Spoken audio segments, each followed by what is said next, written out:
وہ دوسرا کوئی نہیں مانگ سکتا. جو بیٹی نے دعا مانگنی ہے نا درد سے، وہ دوسرا کوئی. آپ خود دعا مانگیں، خود ختم شریف پڑھیں، خود تلاوت کریں. اسی بڑے منفرد لوگ ہاں. ہمارا یہ طریقہ ہے کہ ہم نے رویہ اس طرح کا بنایا ہوا ہے کہ قرآن شریف بھی کوئی اور ہی پڑھے گا ہمارے ابا جی کے لیے. او بھائی آپ بھی تو کوئی 2 پارے پڑھے نا اپنے والد کے لیے. وہ میں اینے قرآن پاک پڑھائے نے، تو آپ کنے پڑھے نے بھائی؟ ایک بھی نہیں. وہ سارے مدرسے کے بچے. اور پھر آپ نے ناراض نہیں ہونا میری بات سے. قرآن پاک کے بارے میں نبی پاک علیہ السلام نے فرمایا جب تک دل جمے پڑھو، اور جب دل نہ جمے طبیعت تھکے تو چھوڑ دو. تو جڑا اسی بالا نو بلانے مدرسے تو کہنے پورا قرآن پڑھ کے ہی اٹھنا جی، وہ کی مطلب ہے؟ ان کا دل کرے تو آدھا سپارہ پڑھیں، دل کرے تو 1 رکوع پڑھیں. آپ نے تو پابند کر دیا ہے. کس بنیاد پر پابند کیا آپ نے؟ آپ خود پڑھیں. اور پھر علماء نے لکھا ہے بچہ نیت کر لے والد کے لیے پڑھ رہا ہوں، کہنے کی بھی ضرورت نہیں، اللہ ثواب عطا کر دے گا. خود 1 سپارہ نہیں. اور بیٹا بیٹی بھائی سنیں میری بات، اللہ آپ کو سلامت رکھے، میری بات سنیں. اب ہم نے کرنا کیا ہے؟ اب کرنا یہ ہے کہ ہم نے خوب دعا کرنی ہے. آج بھی جن کے ختم کے لیے ہم آئے ہیں نا، ہمارا دل پورا لگ جائے. اس طرح بندہ رب کو مناتا ہے نا، یہ ضروری نہیں کہ یہاں سے سپیکر سے یہ دعا ہوگی وہی دعا ہے. آپ اپنے دل میں 2 جملے کہہ دیں اس کے لیے کہ یا اللہ تو مہربان ہے. دیکھو لمبا نہیں یاد رکھتے لوگ، جو قبروں میں پڑے رہ گئے. آہستہ آہستہ بندے بھولنے لگتے ہیں. جب کسی کا انتقال ہوتا ہے لوگ روز قبرستان جاتے ہیں. پھر تھوڑے دنوں کے بعد یہ روٹین کیے. فرمایا قبر والا ماں، میرا باپ، میری اولاد میرے میرے میرے میرے لیے دعا کریں، میرے اپنے میرے لیے دعا کریں. وہ تو انتظار کر رہا. دوستو اپنے جانے والوں کا بہترین تحفہ ان کے لیے دعا کرو. میری والدہ میرے والد چلے گئے، کوئی مجھ سے پوچھے نا ان کے لیے کیسے دعا کرتے تو میں کہتا ہوں میری سانسیں بھی دعا کرتی، میری دھڑکنیں بھی دعا کرتی. ایک دن نہیں، ایک دن میں کئی دفعہ جب بھی خیال آتا ہے ان کے.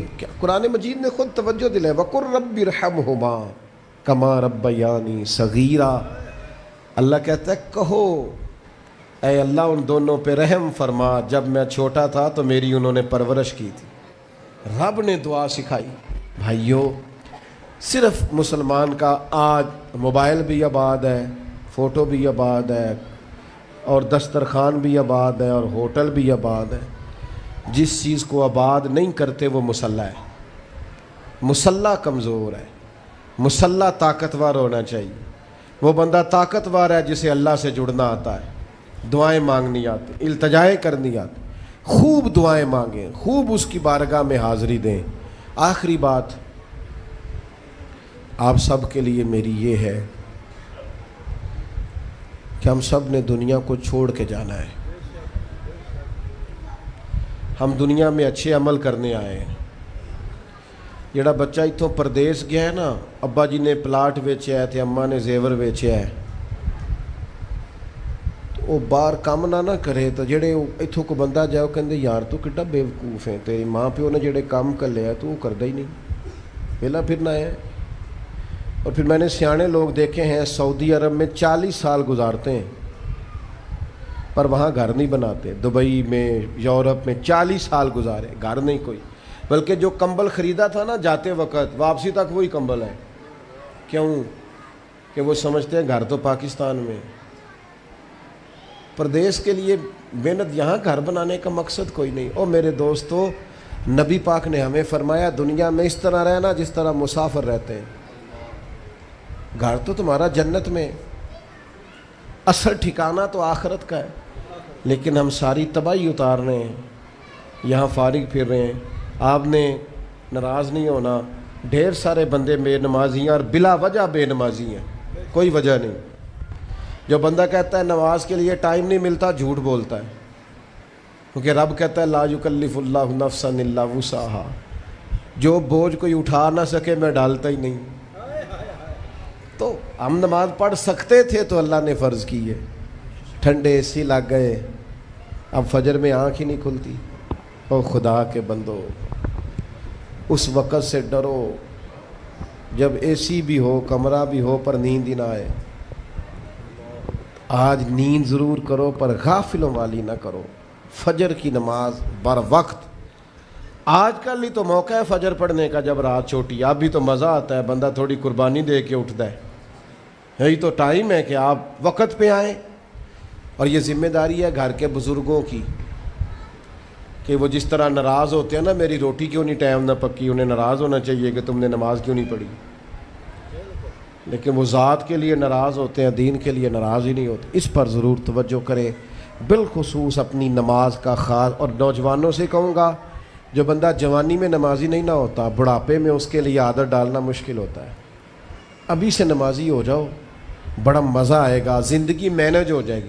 ہم تو بھائی ٹائم کے اتنے پابند ہی نہیں رہے۔